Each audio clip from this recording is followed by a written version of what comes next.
The Stellwagen Bank National Marine Sanctuary is a federally designated marine protected area, about the size of the state of Rhode Island, and it's got a dual mandate. One is to provide protection for the resources while allowing for compatible human use. We think that there's a lot of things that need fixing in the sanctuary. For instance, some of the issues we face were a hot spot for ship strikes to endangered whales. One of the major causes of death for the most endangered large whale in the world, the North Atlantic right whale, a lot of those animals were dying because they were rammed by huge ships. Not a good thing for a marine sanctuary to be known for.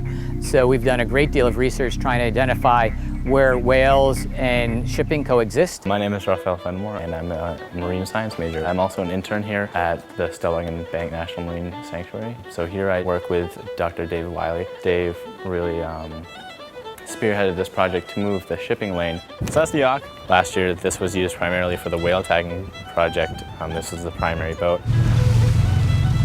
D-tags are suction cup based. There's 4 suction cups, and basically we stick the D-tag on the end of this long carbon fiber pole, and we have a bajillion permits to go up to a whale and just stick it on it.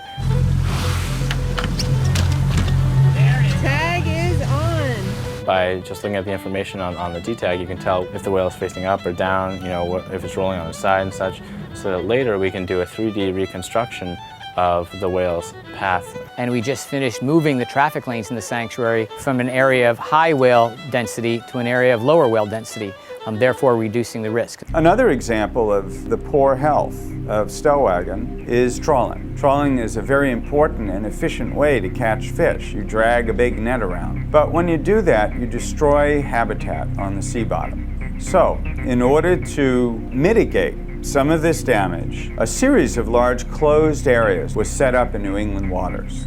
And this is a no trawling zone. Now, one of the big questions is whether doing something to one little area of the ocean can ever make a difference, because as the fishermen like to say, fish have tails. They swim, they move around. That doesn't sit really with what a behavioral biologist knows about fish. Fishes are home buddies. They may move at some time during their life, but most of the time they're very concerned about knowing where their food is and knowing how to escape from predators. So we set out to understand to what extent fishes that we catch for food are attached to a particular site. We took tissue samples of select representatives of the fishes we caught, and we used an instrument here at BU called a mass spectrometer. And what you do is you grind up those pieces of tissue after you dry them, and you weigh their atoms. So this is incredible. You take a tiny piece of a fish, even a bit of fin, dry it out, grind it up, run it through these machines, and you know how high in the food web the animal fed and where in the water column. The policy implications, the major one is that the closure was different, and that's critical, because it means that area management is one important arrow in our quiver of methods to try and bring the ocean back to health.